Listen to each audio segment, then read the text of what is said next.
Evet, bugün kitap okumayı sevenler için güzel bir kitap ayracı yapacağız. Şu şekilde makromeden çok şık bir kitap ayrımı yapacağız. Ben bunu kırmızı renkten yapacağım bu sefer.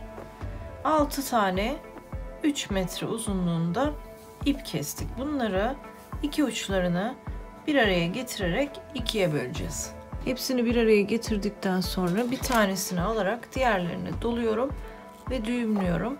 Yağmur damlası ilmeği yapacağım.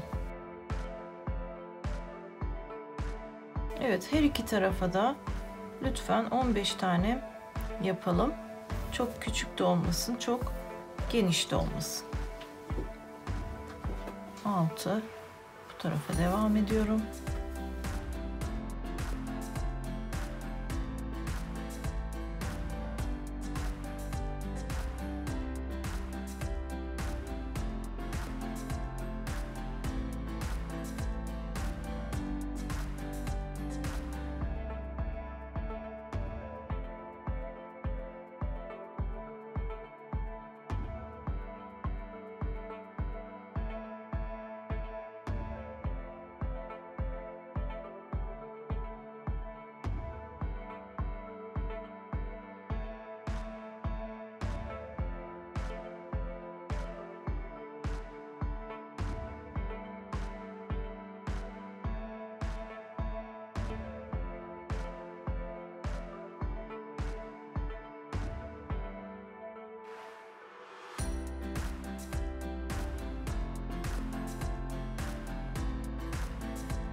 Evet, 15'er düğüm attıktan sonra toplam 30 düğümle başlangıcımızı yapmış olduk ve panoya sabitledim. Şimdi her iki tarafa da bir tane kare düğüm yapacağım. Kare düğümü nasıl yaptığımı artık öğrenmişsinizdir ama eğer izlemediyseniz basit makrome düğüm tekniklerini verdiğim videomu izleyebilirsiniz.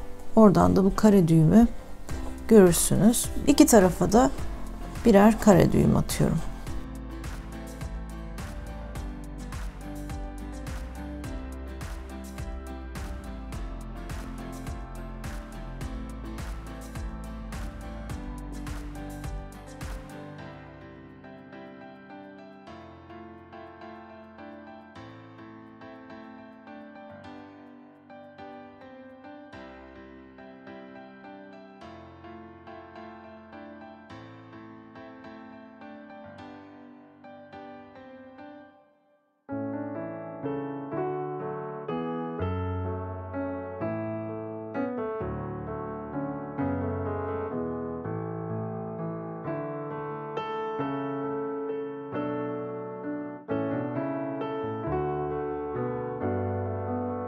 Evet, şimdi burayı birleştirmek için bunlar bir araya gelecek biliyorsunuz.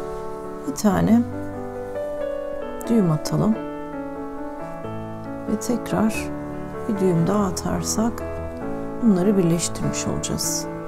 Evet. Şimdi 12 tane ipimiz var. Bu 12 iple başlamak için soldan 4 tane ilk 4 ipimi alıyorum. Daha sonra sağdan da 4 tane ip alacağım ve kare düğüm yapacağım.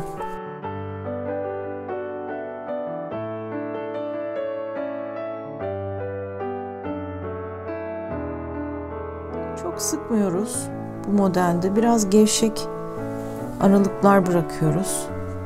Delikli olması çok daha güzel gösteriyor. Böyle getirip buraya tam sıkı düğüm atmıyorum yani. Biraz gevşek bırakıyorum.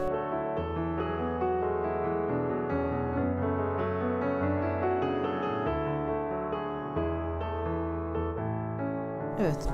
Kare düğümün arasını sıkı tutuyorum. Yanlış anlamayın ama arada bir önceki satırla bir önceki sırayla arasında boşluk bırakıyorum. Evet, bir tane de sağdan yapalım.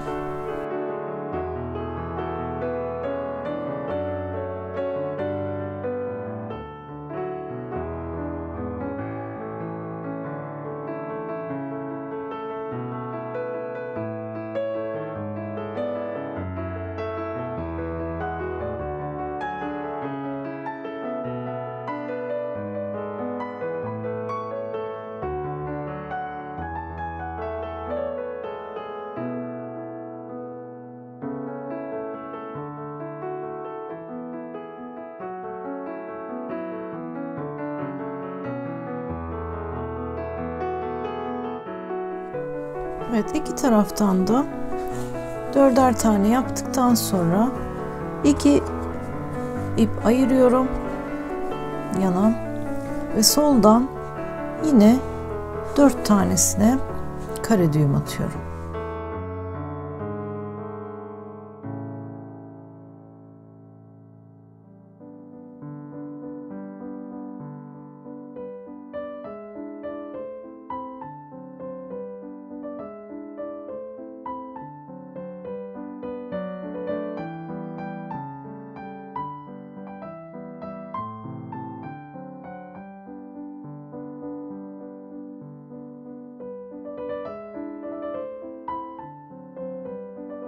Aynı şekilde sağdan da 2 tane ayırıp kalan 4 tanesine kare düğüm atıyoruz.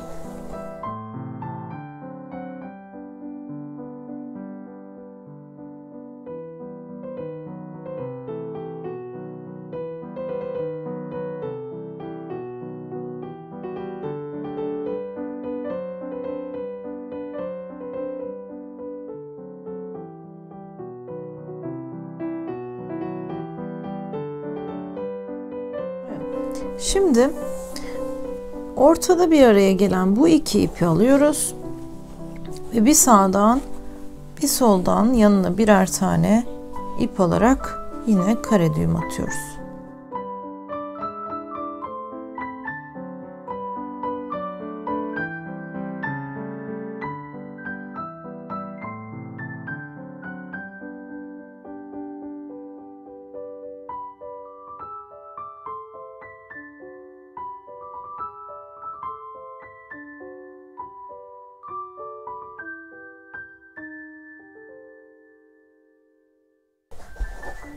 Evet, ilk sıramız tamamlandı. Şimdi ilk sıramızın ardından ikinci ve üçüncü sıralarımız aynı formülle ilerleyecek. Bu da nasıl olacak? Bir tane soldan alıyoruz. Şu şekilde sağa doğru. Bir tane de sağdan sola doğru alıyoruz. 5'er ip ilerleteceğiz. Sarma düğüm yapacağız. Sarma düğümü de yine dediğim gibi temel makrome düğümleri tekniği videomda görebilirsiniz. Biraz yine arasında bakın böyle dibine kadar sarmayacağım. Azıcık bir boşluk bırakarak ilk sarma düğümümü atıyorum. Sarma düğüm biliyorsunuz zaten 2 kere sarınca bir düğüm oluyor. 2 kere sarıyorum ve bakın arada boşluk bıraktım. Diğer iplere de devam ediyorum ortaya kadar. Zikzak şeklinde bir sıra yapacağız. Buradan da geliyorum. İkinci ipimi tamamladım.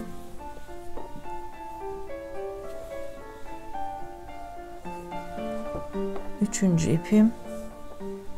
İpler ilk sıralarda biraz uzun oluyor ama daha sonra daha rahat çalışabilirsiniz. Evet.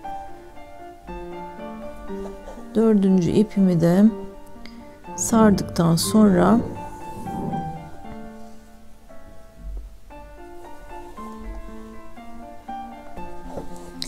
bunu bekleteceğim. Sağ tarafa geçeceğim. Sağdaki ipimi alacağım. Sarma düğüm yaparak ortaya kadar ilerleteceğim.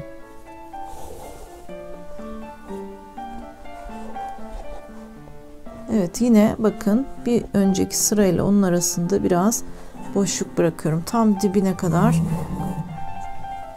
sarmıyorum.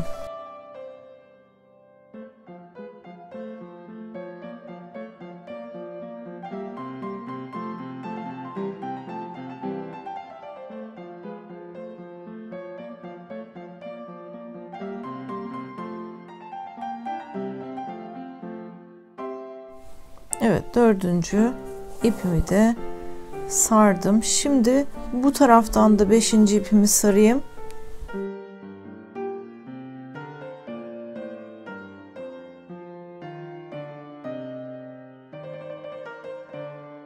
Bu taraftan da 5. ipimi sarıyorum. İkisi de ortaya geldi. Ortaya geldiklerinde yer değiştiriyorum.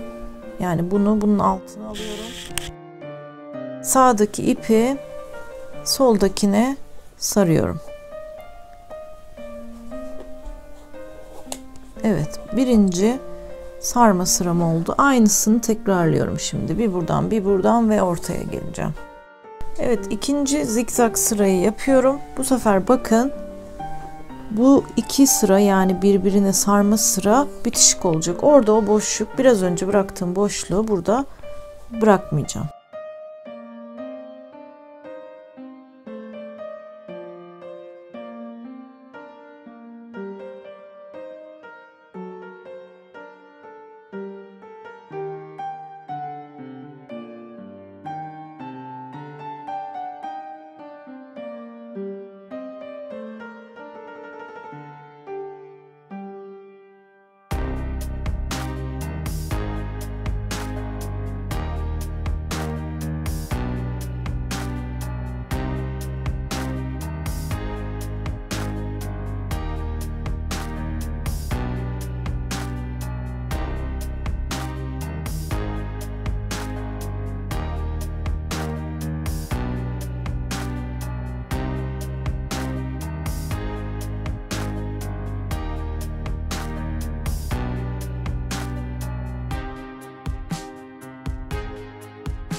Evet, iki tane sarma düğümü yaptım. Şimdi yine ara bölüme geleceğim. Daha sonra tekrar iki sarma düğüm yapacağız.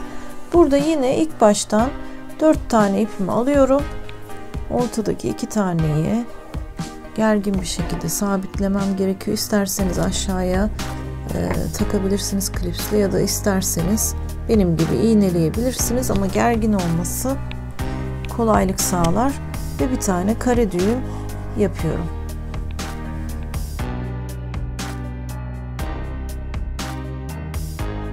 Nasıl yapıyorum? Yine arada mesafe bırakacağım. Yani mutlaka yine bu sırada buraya boşluk bırakıyorum. Çok birbirine sıraları yapıştırmayacağım. Sadece iki sarma düğümü zikzak yaparken bitişik örüyoruz. Gerisinde mutlaka bu boşluk olacak. Evet. Şimdi buradaki yine ilk ikisini bırakıyorum. Diğer ikisinin yanına iki tane daha alacağım ve buraya yine bir kare düğüm yapacağım.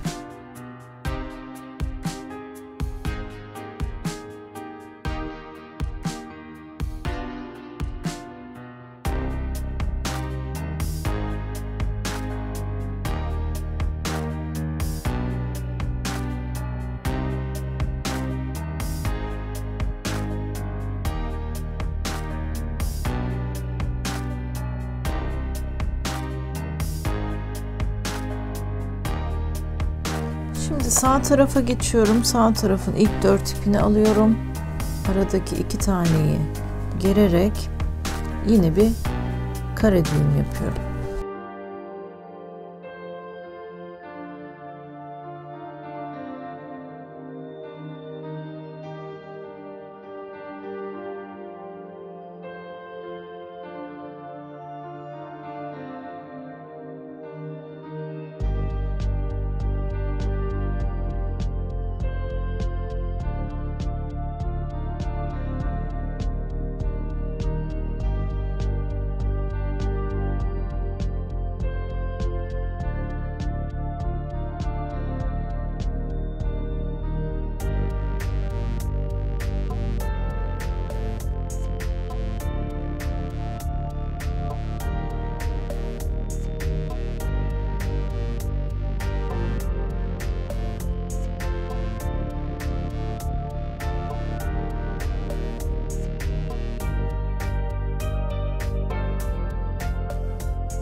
Evet, geldik ortaya. Ortadaki iki taneyi ve bir sağdan bir soldan bir tane ipi aldık ve bir kare düğüm atıyoruz.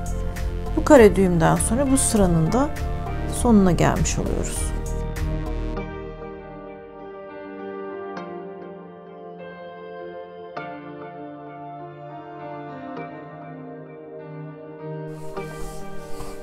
Evet, şimdi tekrar Zikzak yapacağım. Bir sıra, iki sıra.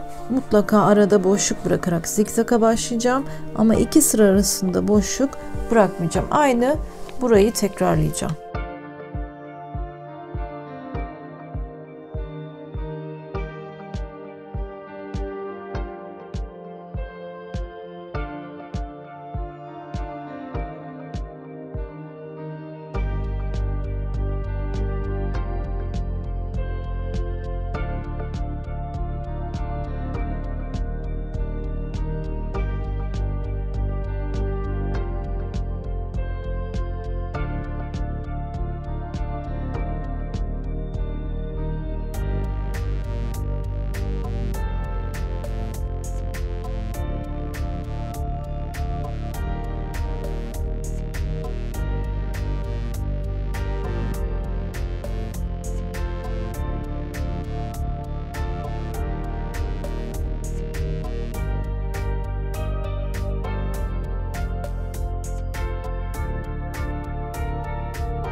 Evet, şimdi bu zikzak sırayı da tamamladık.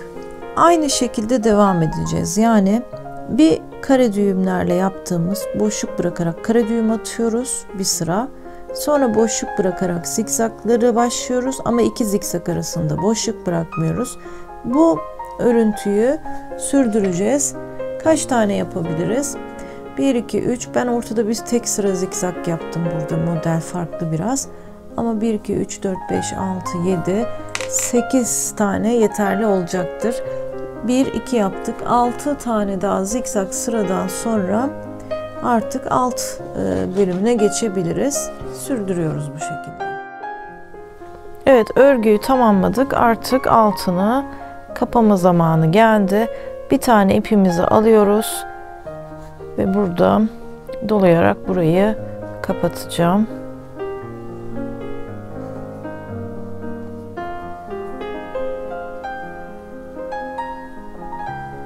Hediye olarak da bu gerçekten çok güzel bir hediye.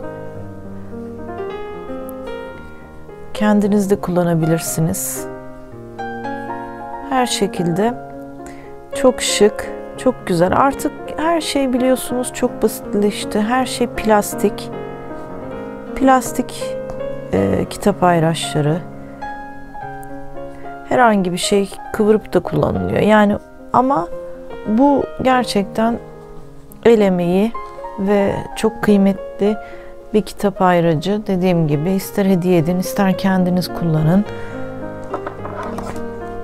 Evet, burayı bağladıktan sonra şu kısmını kesebiliriz. Alttan da püskül uzunluğu kendiniz nasıl isterseniz, nasıl seviyorsanız ona göre kesin. Ve baş tarafına artan iplerden bir tane ip kullanıyoruz. Takalım. Güzel bir süsümüzü içerisinden geçirelim. Ver kızım, koy buraya. İçerisinden geçirelim. Evinizde tercihen herhangi bir boncuk olabilir. Buraya nazar boncuğu da olabilir, sevdiğiniz bir kişiye hediye ederken. Benim kullandığım gibi bir süs boncuğu da olabilir. Direkt püskül yapabilirsiniz. Püskül yapmanın da kolay yolunu bir tane videoda size öğreteceğim. İnce iplerden ya da dilerseniz daha kalın iplerden öğrenebileceksiniz. Yapabileceksiniz yani istediğiniz kadar püskül. Çünkü takılarda ben püskülü çok seviyorum. Çok sık kullanıyoruz biz kızımla. Evet, bunu taktık. Buraya bir düğümle bunun dışarı tekrar çıkmasını engelleyelim. Bir tane de boncuğum var. Bir diğer iple bağlayalım. Bunu da bu hareketli olsun. Şu süs çok güzel. Bir de buraya sabit olarak hazırlık düğümüyle takacağım ipe bir de bu boncuğu geçireyim. Çünkü bir önce size gösterdiğim modeli de böyle yapmıştım. Aynısı olsun diye gösteriyorum. Ama dediğim gibi yani bu artık bu başa yaptığımız yağmur damlası ilmeğine yapacağınız süs, takacağınız malzeme tamamen size kalmış. Evet, burada da yine düğüm atarak tekrar boncuğun dışarı çıkmasını engelleyelim. Ve fazla kalan kısımlarını keselim. Bol kitap okuyacağımız günlerimiz olsun. Güzel, huzurlu.